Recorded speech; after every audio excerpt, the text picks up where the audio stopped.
Pendapat yang lebih kuat dalam hal ini adalah pendapat jumhur ulama. Jumhur mengatakan bahwa sholat taraweh itu batasnya bukan 11 dan tidak ada batas, sehingga orang boleh melakukan sholat taraweh berapa rakaat terserah, mau 11, 13, 17 silahkan, 23 bahkan 41 rakaat silahkan, sehingga boleh dalam jumlah besar, dalam jumlah banyak maupun dalam jumlah sedikit. Nah, kesimpulan yang paling bagus dalam masalah ini adalah memperhatikan panjang pendeknya sholat. Jika sholatnya pendek-pendek, maka dianjurkan memperbanyak jumlah rakaatnya. Tapi jika sholatnya panjang-panjang, maka lebih baik jumlah rakaatnya sedikit, sehingga bisa jadi waktunya sama tapi jumlah rakaatnya beda. 11 rakaat tapi panjang-panjang, maka dia membutuhkan waktu misalnya 1 jam. 23 rakaat tapi pendek-pendek, dia butuh waktu juga 1 jam, sehingga secara kuantitas ibadahnya sama-sama 1 jam, namun yang satu lebih banyak gerakan, yang satu lebih banyak melaksanakan atau lebih banyak berdirinya, lebih banyak bacaannya. Dan para ulama membolehkan dua pilihan ini, mau pilihan yang pertama atau pilihan yang kedua, dan salah satu di antara cara menentukannya adalah melihat kondisi masing-masing pelaku. Ada sebagian orang kalau sholat itu terlalu panjang dia ngantuk, maka dia butuh banyak gerakan, berarti pendek-pendek saja, gerakannya banyak. Sebaliknya ada orang yang dia lebih suka untuk memanjangkan, sehingga dia berdirinya lama,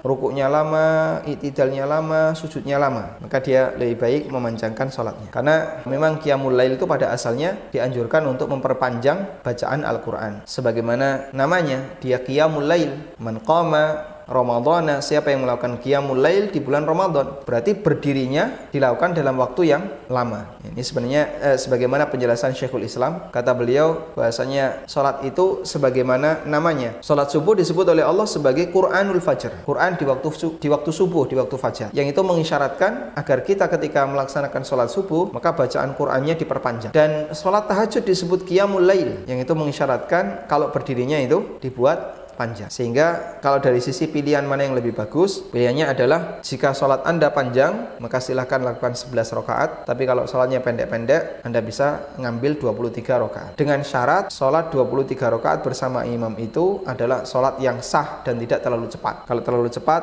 kami sarankan Anda untuk mufaroqah daripada sholat yang tidak berkualitas seperti ini, yang lebih dekat kepada kondisi bahkan lebih dekat kepada kondisi tidak sah karena terlalu cepat, maka tinggalkan saja dan Anda bisa cari masjid yang lain yang sholatnya lebih berkualitas. Wallahu a'lam.